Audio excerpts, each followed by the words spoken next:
BCC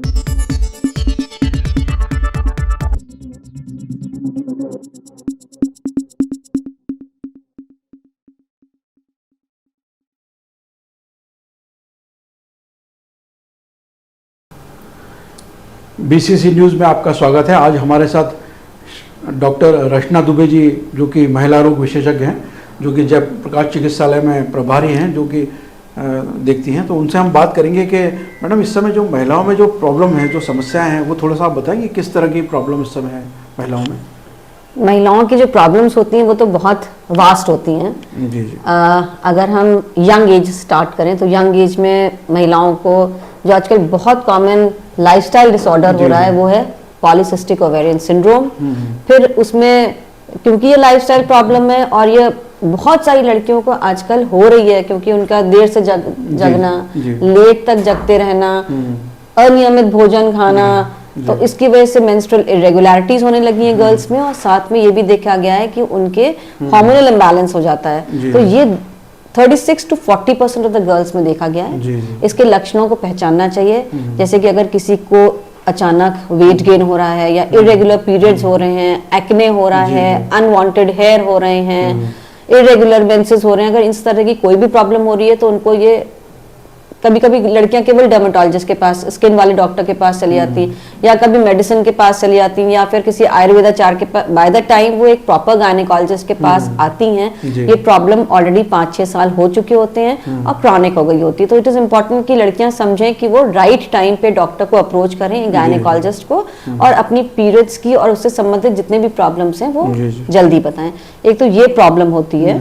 दूसरा, अगर आप महिलाओं की प्रॉब्लम बोलेंगे तो रिप्रोडक्टिव एज ग्रुप में बहुत सारी प्रॉब्लम्स होती हैं, जैसे कि सेक्सुअली ट्रांसमिटेड इन्फेक्शंस हो सकते हैं, यानी यौन रोग से संबंधित। उसकी वजह से क्या होता है, उनकी पेल्विक इन्फ्लेमेटरी डिजीज, यानी कि उनके प्रजनन अंग में सूजन आने लगती है। तो महिलाएं हम लोगों के पास जो आम तौर से, क्योंकि हमारा जेपी हॉस्पिटल जहाँ पर मैं काम करती हूँ, this is the biggest hospital of Madhya Pradesh, और यहाँ पर जब महिलाएं आती हैं वो कहती हैं उनके पेड़ों में दर्द हो रहा है, वाइट डिस्चार्ज की प्रॉब्लम हो रही है, जलन की प्रॉब्लम हो रही है, बार बार यूटीआई हो रहा है, यूरिनरी ट्रैक्ट इन्फेक्शन हो रहे हैं। तो इस तरह की प्रॉब्लम्स लेके भी महिलाएं आती हैं। इसको भी हम लोगों को केटर करना चाहिए कि अगर इस तरह की कोई प्रॉब्लम हो रही है, white discharge, foul smelling discharge, पेड़ों में दर्द, कमर में दर्द, तो ये एक आरटीआई एसटीआई हो सकता है। तो उसको हमें देखना चाहिए, क्योंकि अगर बहुत लॉन्ग स्टैंडिंग आरटीआई एसटीआई रहता है तो महिलाओं को सर्वाइकल कैंसर होने की संभावना रहती है। तो उसकी भी स्क्रीनिंग हम लोग कर देंगे अगर हमारे पास आएंगे। अच्छा, इसमें ये पीसीओएस क्या होता है, जो महिलाओं में जो प्रॉब्लम है? पीसीओएस जो होता है, इसका जैसा कि नाम सजेस्ट करता है, पॉलीसिस्टिक ओवेरियन सिंड्रोम, यानी कि हमारी जो ओवरी होती हैं, अंडाशय होते हैं, उसमें हर महीने एक महिला के एक अंडा रिलीज होता है। ये नॉर्मल होता है, तो उसमें साइकिल्स भी रेगुलर होती हैं। पर पॉली माने खूब सारे अंडे एक साथ बनते हैं, बट मैच्योर नहीं हो पाते हैं, तो वो हमारी ओवरीज में अरेस्ट हो जाते हैं। तो अगर किसी महिला के भगवान ने दिए हैं 400 अंडे जो हर महीने निकलने हैं, और अगर किसी महिला को पीसीओएस हो जाए तो एक एक महीने में 10-10 अंडे, 12-12 अंडे बन रहे हैं पर रिलीज नहीं हो सकते, तो क्या होगा, हमारा ओवेरियन रिजर्व तो फिक्स्ड है, तो जल्दी से ओवरी के जो अंडे हैं वो एग्जॉस्ट हो जाएंगे। तो इनमें इनफर्टिलिटी की संभावना बहुत ज्यादा रहती है। ये कंसीव करने में महिलाएं, इनको दिक्कत होती है, तो इन लोगों को हमको अप्रोच जल्दी करना चाहिए। अच्छा, ये पीरियड्स जो बंद होने के कारण क्या मतलब, क्या इसकी उम्र, क्या सही उम्र क्या होती है? पीरियड्स बंद होने की उम्र, यानी कि मीनोपॉज, जिसको हम रजो निवृत्ति बोलते हैं, इंडियन स्टैंडर्ड्स के हिसाब से 46 से 48 ईयर्स में ये मीन एवरेज है हमारे इंडियंस में मीनोपॉज का। बट कुछ महिलाओं में 4-5 साल लेट और कुछ में थोड़ा अर्ली हो सकता है ये। जी जी। मतलब प्रमुख केस क्या रहते हैं महिलाओं में, खास करके जो कैंसर से संबंधित हैं, वो मतलब इस जो अधिकतर जो महिलाएं जो इसमें आती हैं? अधिकतर जो महिलाएं होती हैं उनमें जो कैंसर्स होते हैं, एक तो ब्रेस्ट कैंसर बहुत कॉमन है, that's the commonest cancer amongst women. दूसरा कैंसर सर्वाइकल कैंसर है। फिर थोड़ा और एज हो जाती है तो एंडोमेट्रियल कैंसर होने की संभावना है, और उम्र में यानी कि 70s में वल्वर कैंसर होने की संभावना होती है। जो मुख्य कैंसर्स होते हैं वो ब्रेस्ट कैंसर होते हैं, जिसकी स्क्रीनिंग करके हम पता कर सकते हैं टाइमली। और दूसरा होता है सर्वाइकल कैंसर। ये एक ऐसा कैंसर है जो हमारे बच्चेदानी के मुंह, जिसको हम सर्विक्स कहते हैं, ओपनिंग पे होता है। और सबसे अच्छी बात इसकी ये है, हम इसको देख सकते हैं। जैसे हमारा स्टमक का कैंसर है, हो सकता है 4th स्टेज पे पहुंच जाए और हमें पता ही ना चले, परंतु सर्वाइकल कैंसर एक ऐसा कैंसर है जिस इज 100% प्रिवेंटेबल। तो हम जितने भी आपके चैनल के माध्यम से लोग इसको सुनेंगे, मैं उनको यही बताना चाहूंगी कि सर्वाइकल कैंसर की स्क्रीनिंग 30 इयर्स के बाद जरूर कराएं, क्योंकि हम अर्ली स्टेज में भी प्री कैंसरस लीजन्स को आइडेंटिफाई कर सकते हैं, पहचान सकते हैं, देख सकते हैं, करेक्ट कर सकते हैं, जिससे कि ये आगे कैंसर में तब्दील ना हो। गांठ वगैरह भी बनती है इसमें स्पेशल? नहीं, सर्वाइकल कैंसर में कोई गांठ नहीं बनती है, परंतु महिलाएं जो होती हैं ये आमतौर से अगर उनको एबनॉर्मल फाउल स्मेलिंग डिस्चार्ज हो रहा है, संबंध बनाने में दर्द हो रहा है, एबनॉर्मल ब्लीडिंग हो रही है, और इस ज़्यादा बच्चे जिनके हों वो भी हाई रिस्क होते हैं, हाइजीनिक कंडीशंस जो अच्छे नहीं मेंटेन करते हैं उनमें ये होने की संभावना रहती है। बेसिकली एक वायरस होता है जिसको कहते हैं ह्यूमन पैपिलोमा वायरस, तो जिनमें ये ह्यूमन पैपिलोमा वायरस उनके जेनिटल ट्रैक्ट में रहता है, उनमें ये होने की संभावना रहती है। अच्छा। इसीलिए हम लोग कहते हैं किसी भी प्रकार का यौन रोग, गुप्त रोग है तो उसको दिखाते रहिए, क्योंकि हो सकता है ह्यूमन पैपिलोमा का इन्फेक्शन हो और आगे चल के वो सर्वाइकल कैंसर में तब्दील हो जाए। आप जैसे जयप्रकाश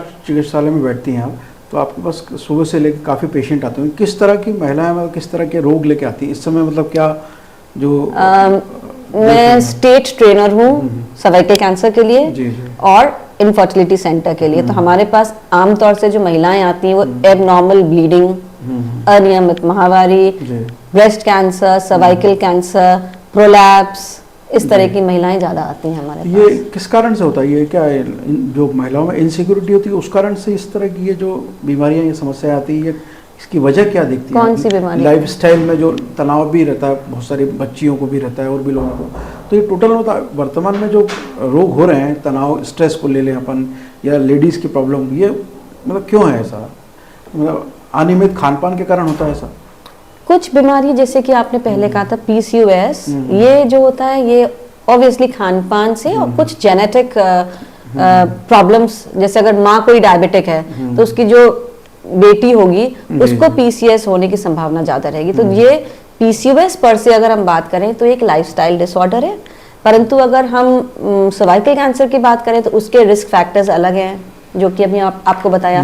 ब्रेस्ट कैंसर के रिस्क फैक्टर्स अलग होते हैं कि वो महिलाएं जिनके बहुत अर्ली पीरियड्स स्टार्ट हो गए हों या बहुत लेट तक पीरियड्स चल रहे हों, 55 इयर्स हो जाए उसके बाद भी रजो निवृत्ति नहीं हो, जिनके बच्चे कम हों, जिन्होंने बच्चों को कभी दूध नहीं पिलाया हो, कम बच्चे हों, और या BRCA1 या BRCA2 जीन्स उनके में प्रेजेंट हो, इन महिलाओं में ज़्यादा ब्रेस्ट कैंसर होने की संभावना। तो हर बीमारी के अलग अलग रिस्क फैक्टर्स होते हैं, कुछ लाइफस्टाइल होते हैं, कुछ जेनेटिक होते हैं, कुछ के अलग रिस्क फैक्टर्स होते हैं, तो ये सारे रिस्क फैक्टर्स। तो आप लोग क्या अलग अलग जो मध्य प्रदेश के जिले में कैंप वगैरह लगाकर भी ये समस्याओं को दूर करते हैं जो महिलाओं की होती हैं?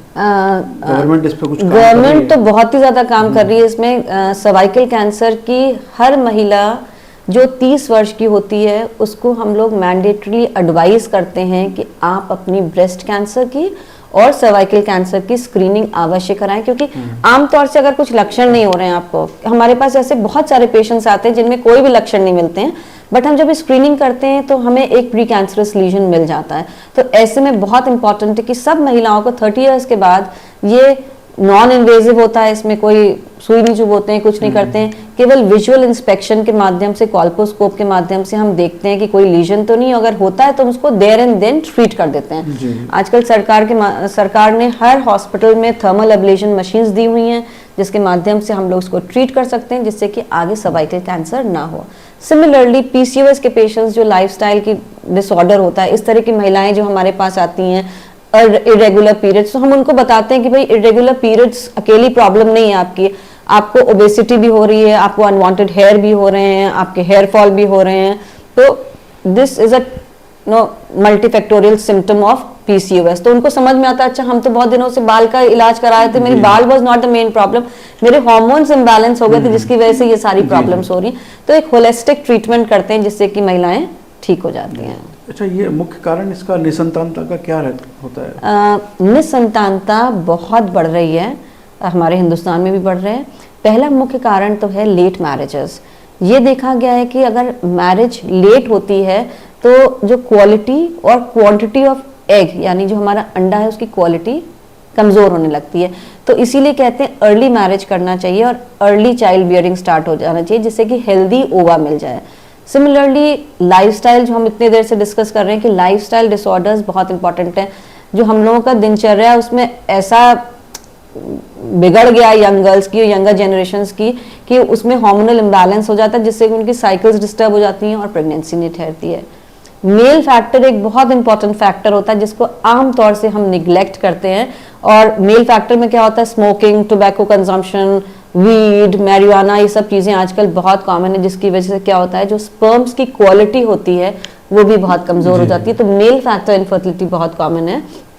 लास्टली जो देखा गया है, ट्यूबल फैक्टर्स हैं, या हमारी अगर अंडाशय ठीक है, स्पर्म्स भी ठीक हैं, बट कई बार क्या होती है, ट्यूब्स खराब होती हैं। तो ट्यूबरक्लोसिस हमारे हिंदुस्तान में मोस्ट कॉमनली पाया जाता है। इंडिया में ट्यूबरक्लोसिस बहुत ज़्यादा है। तो ट्यूबरक्लोसिस की वजह से या किसी प्रकार की सेक्सुअली ट्रांसमिटेड इन्फेक्शन की वजह से ट्यूब्स जो होती हैं वो चिपक जाती हैं, तो उसमें जो पेटेंसी होती है वो खत्म हो जाती है, तो अंडा जो है वो बच्चेदानी में नहीं जा पाता। ये मुख्य कारण होते हैं कोविड के कारण। जैसे अभी कोविड वगैरह अभी आ रहा है, जैसे तो अभी ये जो महिलाओं में जो प्रॉब्लम है, ये कोविड से भी रिलेशन कुछ इसका संबंध है? नहीं, कोविड से फीमेल हेल्थ प्रॉब्लम नहीं। कोविड मेन और वुमेन में इक्वली इफेक्ट करता है। जो इम्यूनो कॉम्प्रोमाइज होते हैं, जिनको कोई लंग प्रॉब्लम होती है या प्री एग्जिस्टिंग कोई डायबिटिक्स होते हैं, इन सब में ये प्रॉब्लम ज़्यादा होती है।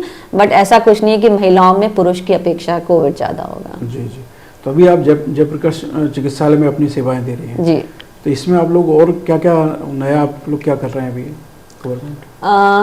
गवर्नमेंट बहुत सारी स्कीम्स चला रही है। जैसे हमारे यहाँ जो गर्भवती महिलाएं आती हैं उनको आप प्राइवेट में अगर डिलीवरी कराएंगे तो आपको खर्चा लगता है, सीजर का खर्चा लगता है। हमारे यहाँ हॉस्पिटल में आती हैं तो महिलाएं, तो उनको एक तो डिलीवरी फ्री होती है, साथ में जितने दिन वो हॉस्पिटल में रहती हैं उनको खाना, भोजन और इंसेंटिव्स भी मिलते हैं, बच्चे के कपड़े मिलते हैं, बहुत सारी चीज़ें मिलती हैं, खाने पीने को मिलता है। तो इंस्टीट्यूशनल डिलीवरीज हम लोगों ने बहुत प्रमोट करी है, बिकॉज वो महिला के लिए बहुत लाभदायक है। सिमिलरली कोई भी आप बीमारी ले लीजिए जो हाई एंड बीमारी भी होती है, जिसमें खर्चे, जैसे इनफर्टिलिटी ले लीजिए, अगर प्राइवेट में इनफर्टिलिटी का ट्रीटमेंट कराएंगे तो बहुत एक्सपेंसिव होता है, बट हमारे हॉस्पिटल में जो होता है निसंतानता का इलाज फ्री में होता है। अगर हमको IVF के लिए किसी पेशेंट को भेजना है तो वो भी आयुष्मान के अंतर्गत कवर्ड है। तो बहुत सारी सुविधाएं हैं जो सरकार दे रही है, लेकिन क्या बात है, हम लोगों की हो सकता है लोगों तक नई बात पहुंच रही है। तो हम चाहेंगे कि आपके माध्यम से लोगों को मालूम पड़े कि गवर्नमेंट कितनी सारी सुविधाएं दे रही है। ऑलमोस्ट अब तो आयुष्मान आने के बाद सारी फैसिलिटीज गवर्नमेंट में उपलब्ध हैं।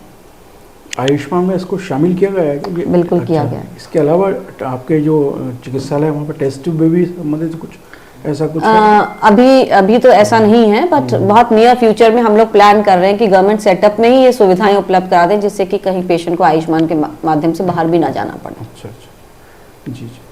तो ये हमारे साथ आज डॉक्टर रचना दुबे जी हमारे साथ थी जयप्रकाश चिकित्सालय से, जो कि यहाँ पे महिलाओं का जो रोग विशेषज्ञ हैं उसको देखती हैं। तो इनका